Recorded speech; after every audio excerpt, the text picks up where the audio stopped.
When you don't have contradiction in your thought, then you have clarity. When you say, I want this, however, it hasn't come yet, that's not clarity, that's resistance.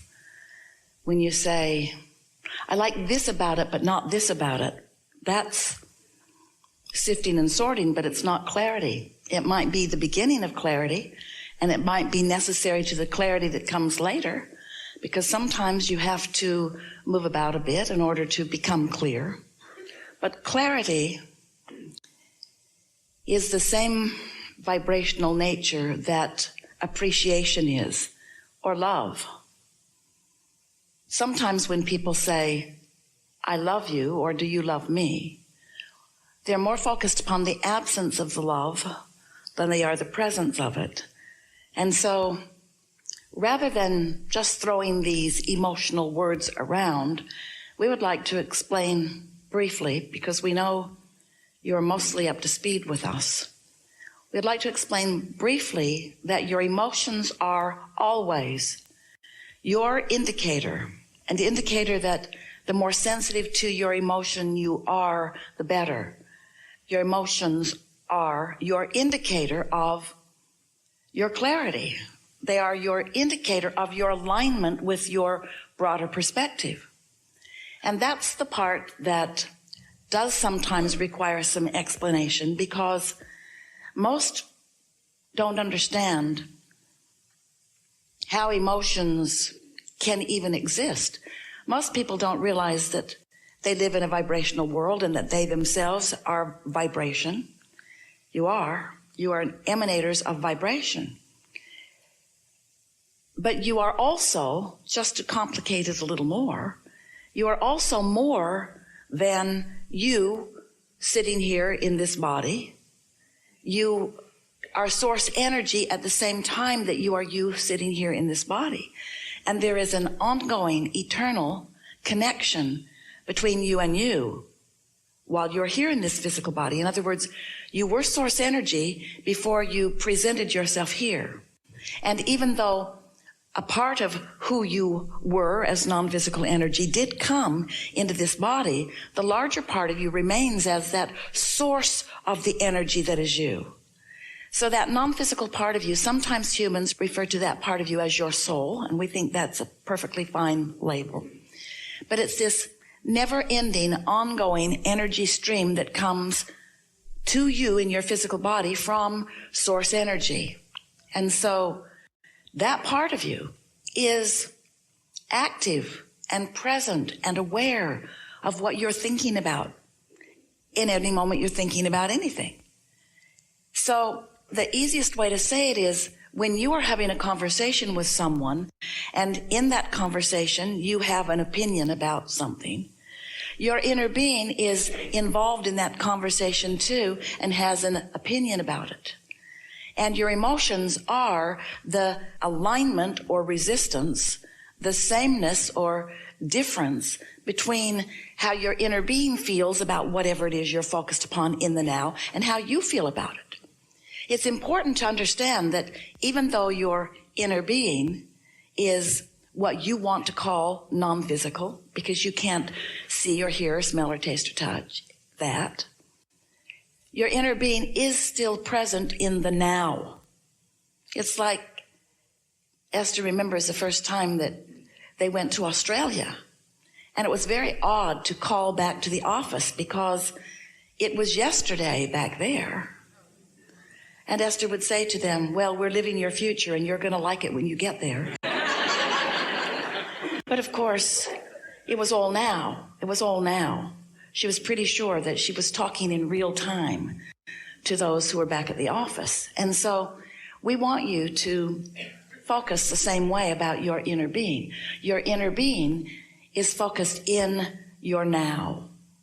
And the emotion that you feel is about that vibrational variance or not. So when you feel clarity, you're right on vibrational pitch with your inner being. When you feel clarity, you're right there. When you feel confusion, you're looking at something different than your inner being is. When you feel love, you're right there with your inner being. When you feel hatred or anger, no. When you feel stability, yes, same as your inner being. When you feel unsteadiness, not the same. And so your emotions will help you to know. We think it is an important thing to know because it would be like having all of these resources of love and knowledge and not utilizing them. Just say, no, I'm out on my own. I'm out on the raw and ragged edge on this. It would be like knowing things that you deliberately don't focus into being just because you thought you'd wing it. It would be like getting in your car and putting blindfolds on and say, I've driven to work for 10 years. Surely I can make it without looking where I'm going. It would be like getting your toaster on your counter in your kitchen and putting the bread in it, pushing it down, but refusing to plug it in. I just don't think I need that extra bother. So you go through all the motions, you still carefully take the bread out and unwrap it and put it into little slots and push it down and wait and wait and wait. But you don't get toast. You get bread. And so we know it may seem like a silly analogy, but from our perspective, that's how a good number of the people of your planet are living. They're not plugged in. They're not tuned in, tapped in, turned on. They are not utilizing the resources. And it isn't because they don't want the clarity or the guidance or the help. It's that they have forgotten that they are vibrational and they don't know what their emotions are telling them. And here's a big reason. Most are reacting to a condition rather than choosing the way they mean to feel. So these are the things that we like to talk about with you because we want to help you to find that steady place that is really you. We want you to focus the fullness of who you are into your conversations, into the things that matter to you. Because while you may not remember it, you are a powerful creator. And you came into this leading edge time-space reality because you understand that this is the leading edge, that all that has come before is focused out here on this leading edge with you, that the combination of those of you who are living here together are going through this contrast, through this variety, and from it, you are each individually and therefore collectively coming to your leading edge conclusions about what would be an improvement. And even if you don't speak those words, you launch those vibrational rockets. They emanate from you constantly. And those vibrational rockets in this vibrational atmosphere create a vibrational reality that really is present tense. It doesn't seem like it's present tense to those of you who are translating through your physical senses because this early rocket of desire hasn't manifested. It hasn't been translated by you or realized by you through your physical senses. But it exists and it is real time. It is now.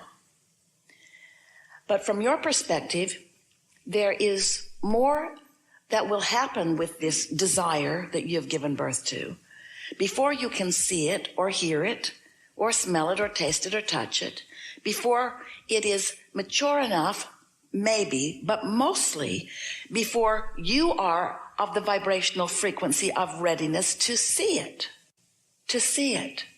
A woman told us a story last weekend. She wanted to come to this gathering, didn't have the money to come, either to travel or for the ticket. But she really wanted to come, so her desire was in a clear place. And she didn't let herself get discouraged. She talked about how she kept wanting to come and believing that she would while not knowing how. Now you see, that's a perfect vibrational stance, to hold a desire without weakening it with doubtful thoughts.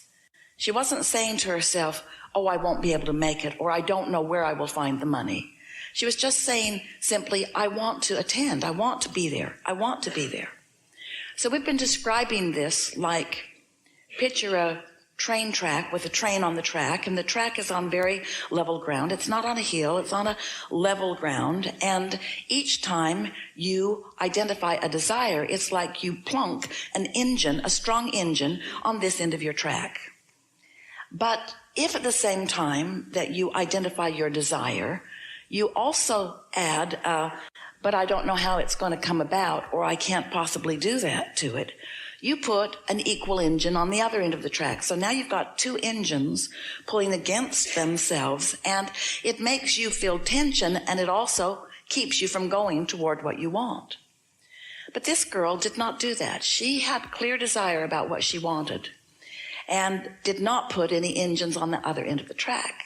And then she was walking with a friend through a park, and they were talking about law of attraction and about the seminar and high on life, and she looked in the leaves and she saw something that was sort of flickering and shiny, and she picked it up, and it was an earring. Looked like a diamond. And her friend said, can't be real. Look how big it is. It can't be real. It must be a CZ diamond. But it wasn't. It was a $9,000 diamond. And so she came to the seminar. At the same seminar, another girl is explaining to us that she also wanted to come. Couldn't figure out how she was going to get here. We were in Chicago because she was in a different city. But a friend of hers hooked her up with some standby tickets. And so she went to the airport in her city, and this friend had managed to get her to be able to go through the security the fast way. And so she was feeling very good, and she went to the gate to get her seat assignment, but that flight was full, and since she was flying standby, she didn't get on. But she was still believing that she would, and so then the next flight came up, and she is still flying standby, but she didn't get on.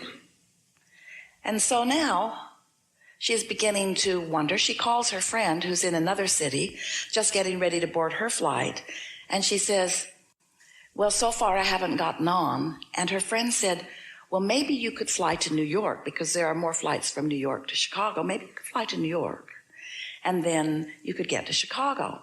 So she went to the service center, and she is asking if she might fly to New York so that she might be able to get on a plane there. And the new ticket agent said, where are you trying to go? And she said, Chicago. And she said, wait a minute, I think I've got a plane going there. Hold on, let me look. And she had a plane that had just come out of service or something and was going to Chicago. And so she said, I can get you on. So the girl went to the gate, got on the airplane, and she was the only passenger on the plane. She said the flight attendants were all there, the pilots were all there. So the flight attendant stood right in front of her and did the safety announcement to her. And then the pilot came on the intercom and said, ma'am, so she managed to get a private jet to Chicago because she only had engines on the desire end of the train. And that's the thing we so want to explain to you. Get your eyes on things that feel good to you, or take a nap. Your choice. We want you to know that your inner being knows where you are standing in terms of your full manifestation in relationship to everything that you desire and to everything that you have already created. So your inner being is always calling you along what we are calling a path of least resistance toward the outcomes that you seek.